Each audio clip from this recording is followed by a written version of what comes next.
ગુજરાતમાં એક બાજુએ ચૂંટણીના ભણકારા વાગી રહ્યા છે તો બીજી બાજુ એ ગુજરાતની અલગ અલગ વિસ્તારોની અંદર ચૂંટણી પ્રચાર પણ જોવા મળી રહ્યો છે।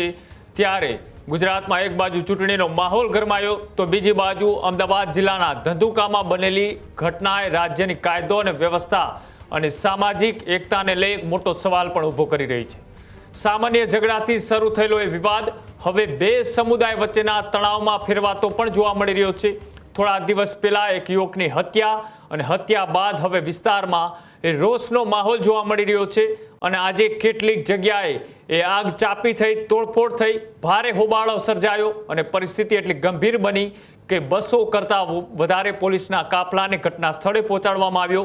પોલીસે ઘટનાને કાબૂમાં લેવાનો પ્રયત્ન કરવામાં આવ્યો અને ફરીથી એક જૂની ઘટનાનું પુનરાવર્તન થતું છે તે ધંધુકામાં જોવા મળ્યું। આ એ ધંધુકા કે જ્યાં થોડા વર્ષો પહેલા એક ગૌરક્ષક એવા કિશન ભરવાડની હત્યા કરવામાં આવી હતી, ત્યારે પણ સામેવાળો સમાજ એ જ સમુદાયમાંથી આવતો હતો કે જે અત્યારે આ એક યુવકની હત્યા કરવામાં આવી છે તે એ સમાજમાંથી આવે છે। એટલે કે આ એ બે ઘટના કે વર્ષો પહેલા ભરવાડ સમાજના યુવકની હત્યા મુસ્લિમ સમાજના યુવકે કરી હતી અને વર્ષો બાદ ફરીથી એ જ પુનરાવર્તન એ વિસ્તારમાં થયું કે જ્યાં સામાન્ય બોલાચાલીની અંદર એ ભરવાડ સમાજના યુવકની હત્યા એ મુસ્લિમ સમાજના યુવકે કરી અને હવે ચૂંટણી વચ્ચે રાજકારણમાં તો સમાજોને સામસામે કરવામાં આવતા હોય છે પણ ફરીથી અહીંયા કોઈ એક એવી ઘટના ન બને અને અત્યારે જે ઘટના બની છે તેના ઉપર કરવી છે ચર્ચા।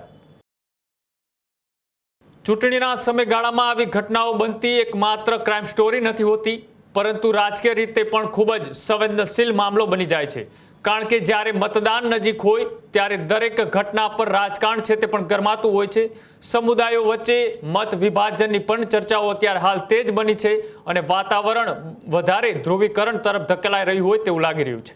ધંધુકા પહેલેથી જ સંવેદનશીલ છે, ઇતિહાસ ધરાવતું એ સ્થળ રહ્યું છે કે જ્યાં ભૂતકાળમાં પણ આવી જે ઘટના બની હતી, અગાઉ પણ અહીં બનેલી એ ચર્ચિત ઘટનાએ રાજ્યભરમાં એ ચર્ચા જગાવી હતી અને ફરી એક વખત એ તણાવ સર્જાતા લોકોમાં ભય અને ચિંતાઓ એ વધારે બનતી જોવા મળી રહી છે। હાલ આમ તો સ્થિતિ કાબૂમાં છે અને કાબૂમાં રાખવા માટે 200થી પણ વધારે પોલીસ જવાનો ત્યાં તૈનાત કરી દેવામાં આવ્યા છે। પેટ્રોલિંગ પણ વધારવામાં આવ્યું છે। સંવેદનશીલ વિસ્તારમાં બંદોબસ્ત છે તે પણ ગોઠવી દેવામાં આવ્યો છે અને શાંતિ જાળવવા માટે ત્યાંના સ્થાનિક ધારાસભ્ય હોય, પૂર્વ ધારાસભ્ય હોય કે પછી રાજકોટ ગ્રામ્યના એસપી એવા હોમપ્રકાશ જાટ પણ એ ઘટના સ્થળે પહોંચ્યા હતા અને તેને આખી ઘટનાને લઈ લોકોને શાંતિની અપીલ કરતા શું કહ્યું આવો પહેલા તે પણ સાંભળીએ। धंधुका में एक मर्डर का एक इंसिडेंट हुआ था। उसमें दो बाइक के बीच में एक टक्कर हुई थी। उसके बेसिस पे दोनों के बीच में झगड़ा हुआ और झगड़े के बाद में एक युवक के हाथ में जो छरी थी वो उसने दूसरे युवक के पैर में एक छरी मारी थी और उसके बेसिस पे ब्लीडिंग होने के कारण उसकी एक युवक की डेथ हुई है। और वो डेथ होने के बाद में क्योंकि स्वाभाविक है कि जब भी किसी की डेथ होती है तो थोड़ा गाँव का माहौल इमोशनल था, काफ़ी सारे लोग इकट्ठा हो गए और उन्होंने उसमें से कुछ लोगों ने जो है यहाँ पे आगजनी भी करी और ये इस मर्डर की घटना में जो दोनों आरोपी थे, दोनों आरोपी को तत्कालिक पुलिस ने अरेस्ट कर लिया और इसके साथ जिन जिन लोगों ने आगजनी करी उसमें 15-20 लोगों को हमने डिटेन किया और उनकी क्वेश्चनिंग अभी चालू है और अभी पूरे गाँव में एकदम शांति का माहौल है।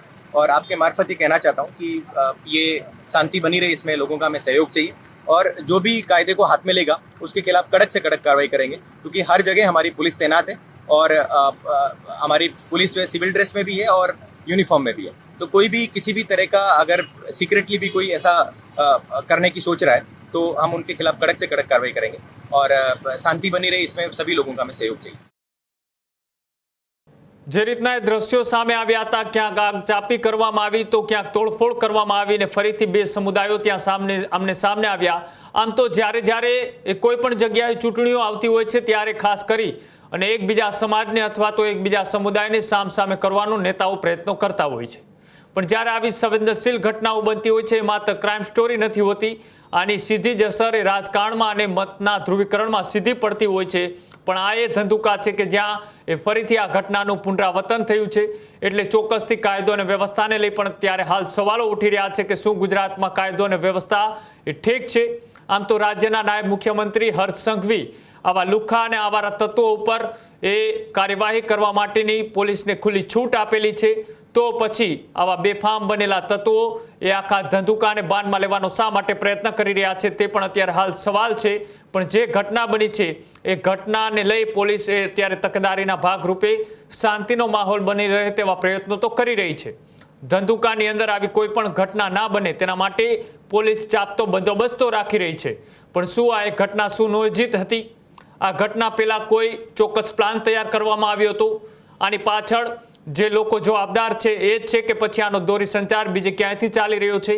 આવા તમામ સવાલો અત્યારે હાલ ઉઠી રહ્યા છે. પણ જે બે સમુદાયને અત્યારે ચૂંટણી સમયે મતદાનને થોડા દિવસનો જ સમય બાકી છે ત્યારે કરવાનો પ્રયત્ન કરવામાં આવ્યો છે, ત્યારે આ માત્ર ક્રાઇમ સ્ટોરી નથી. આના સીધા તાર એ રાજકારણ સાથે પણ કેટલાક લોકો જોડવાનો પ્રયત્ન કરી રહ્યા છે. પણ હવે સવાલ એ છે કે શું આ ઘટનાના ચૂંટણી પહેલા રાજકારણમાં મુદ્દો બનશે? શું સમુદાય વચ્ચેનો તણાવ વધુ વધશે કે પછી શાંતિથી ઉકેલાશે?